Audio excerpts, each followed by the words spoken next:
This is a review of the Mr. Coffee Cafe Barista. In case you are considering buying an espresso maker, this machine is it's a really basic, good to start beginner type of piece. I am a beginner myself, so this is why I got it.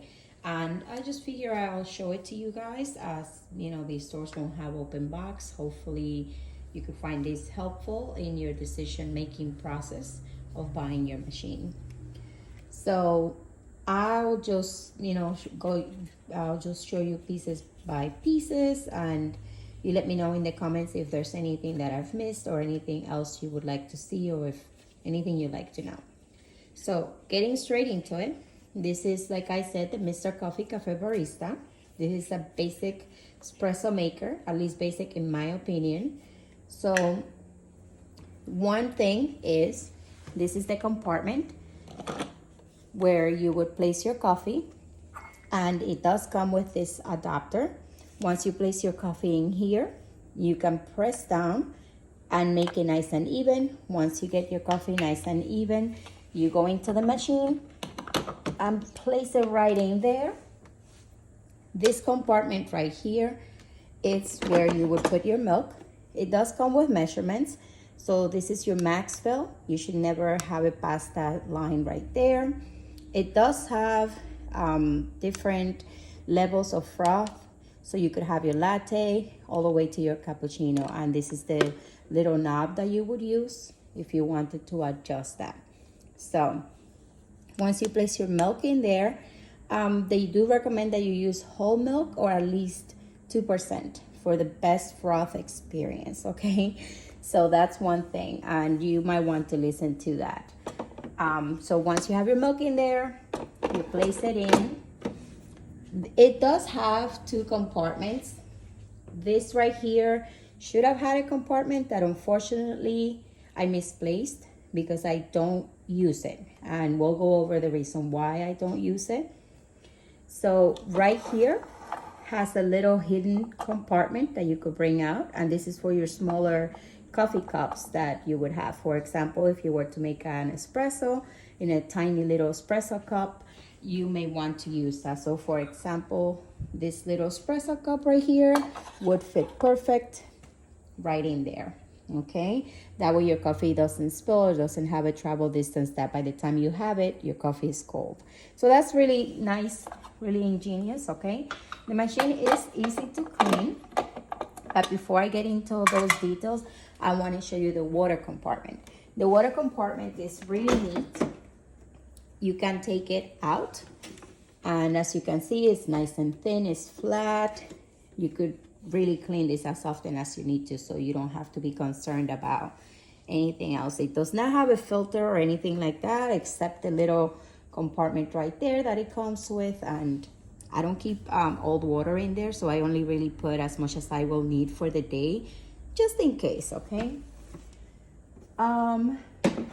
what else can I tell you? So I would say, other than that, as you can see, it doesn't necessarily take a lot of space width wise, but it does go pretty deep. And I'll turn it around so that you could see what I mean. And I'm sorry, looks like I have to unplug that so that I can show you. So sorry about that. So here you go. I am turning it around, that way you could get to see. And what I will use to show you guys is a bottle of wine. That way you could figure, this is a standard bottle of wine, and you could see how big it is in comparison to a bottle of wine. So that's the width. And for the front, you could use, again, bottle of wine as a reference. That's how big the machine is, side by side with the bottle of wine. You could see how tall it is. Okay, and again, that's a standard size bottle of wine. I'll probably in the description add the measurements to that bottle of wine, so that way you guys could see what I mean by standard, because maybe my standard is not standard for you. The next thing, let's go over the different sizes of coffee mugs or teacups or whatever you want to call it. Not necessarily an expert in the tools that are needed for a great cup of coffee, but I do know how a great cup of coffee tastes. So going with that, I have here your standard little espresso maker, and you could see how big that is. And again, I'm gonna put my bottle of wine there so you could see the reference in sizes to the little teacups or coffee mugs or whatever you want to call it. Then I have this guy right here. Okay, and there is this one, and all of those that I just showed you are really great to they fit perfectly in the machine until you get to your standard size of cups. So if I'm gonna make a latte, for example, or a cappuccino, I don't want a silly little cup. I want to have a regular size cup. For example, if you bought your coffee at Starbucks, you want to really have a cup of coffee, not just a sip of coffee. That's the way I see it. So that's a standard mug right there. And now you can start to see the reason why I took the little compartment here away that I was showing you before. And I'll try and put in some zoomed in pictures so that you could see what I mean by, you know, the compartment and how big it is and everything. But when you place this cup here, that's like, so if I had my piece there, that's as tall as they would get. And as you could see, there's barely any space from this to the cup. So that's issue number one. The other thing is, I love taking pictures of my morning coffee. And this machine doesn't allow you to really have fun like that, because you can't necessarily use a standard cappuccino or latte cup in there. It's just too big for it. So maybe I guess I could shop for a special cup, but I want to use what I have on hand. So that has not worked out well for me. So if you could see, I took the compartment off, because if I have, say, this cup is filled of my, you know, my coffee's in there, I have to tilt the cup, right? So it's empty, put it in, coffee's ready, I'm gonna take it out. Because I took the compartment off, I can get away with using this cup. Otherwise, I would have not been able to. Now, the tricky part to get this cup out, once it's filled with your hot, frothy coffee, you don't want to lose any of the foam. You tilt it slightly, and it's very tricky, as you can see. And sometimes you lose some coffee in the process, but you could see that the cup is still full, so it's not too bad. And I'll put that next to the bottle of wine there, so you could see the reference in how big the cup is, okay?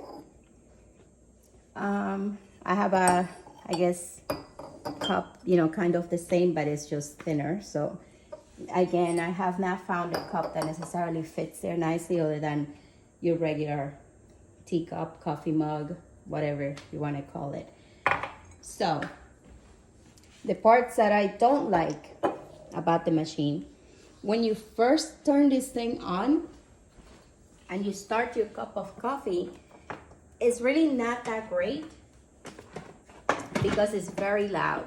And I'm sorry, I'm trying to plug this thing so that I can show you what I mean. So you have this plugged in, right? And turn it on. You're gonna start your coffee. You press the button and say, I'm gonna use the cleaning function for now, just because I don't have any actual coffee in there.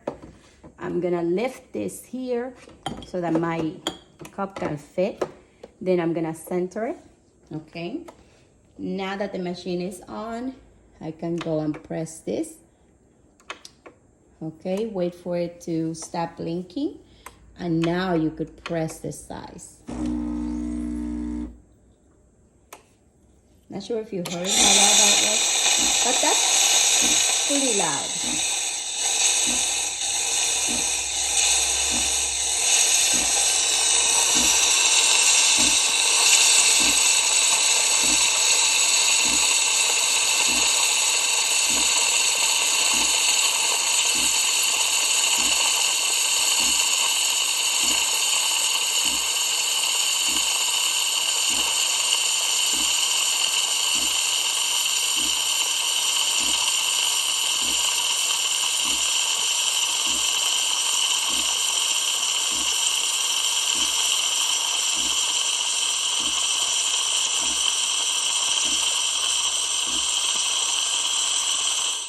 Okay, so I stopped it because I just want to say, that's enough. I'm sure you're not here for sound effects. So it made the cup of coffee. You heard how loud that is. If you have people sleeping nearby, this will for sure get them up. It's a great alarm. So everybody knows coffee is ready. Come on, don't need to call anybody. The machine will do it for you. So that's a big negative. The other thing, look at this water. Like I said, I didn't have anything in there, but that's pretty cloudy. I find that gross, okay? If it wasn't because I do use this machine often and I wash it myself, I would not trust to really drink from it because everything's pretty cloudy and the milk gets jammed in there. So I'm gonna show you why I would probably get a machine that has a separate frother with just a little thing like this rather than a whole piece like this where the milk actually goes through the machine and out. It's really gross, okay? So you could see it gets absorbed through this thing, which would be inside the compartment, and then it's frothed out through here. So in doing that, all that traveling, sometimes you end up with curdled milk in there, especially if you are going to work and you have to leave this dirty. I mean, big no-no. You want to make sure you have time to clean this immediately because you'll experience issues like that. And let me show you the worst case scenario. I did this before the video. Not sure if you can get a really good view. I'll do my best to show you. But if you see that cloudy thing, this is a black coffee cup or mug. And you could see in there how gross that is, whatever white that is. It's little pieces of curdled milk, okay? I did let it sit just for entertainment purposes to show you guys. But again, other than that, the machine is really great. It does make a great espresso. But you just, so that's really all I had. And I hope that this was helpful and hopefully it can help you make a good decision. Okay, thank you.